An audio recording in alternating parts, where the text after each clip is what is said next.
Kamu tidak suka menggunakan emas-emas yang ayah berikan. Bunda salah paham ya. Aku hanya nggak suka memakai perhiasan berlebihan. Ayah tidak mengerti di mana jalan pikiranmu. Di luar sana banyak sekali orang yang ingin memiliki emas, tapi mereka tidak punya emas sekeping pun. Kamu yang mempunyai banyak emas malah tidak mau menggunakannya. Bagaimana cara ayah membahagiakan kamu? Maaf ya. Tunggu dulu. Ayah belum selesai bicara. Di mana semua emas-emasmu?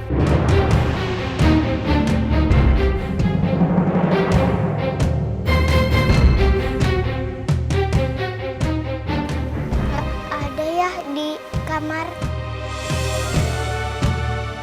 Pokoknya kamu harus pakai semua emas itu. Ayah tidak mau kamu hanya pakai satu kalung emas. Iya ya. Ingat itu.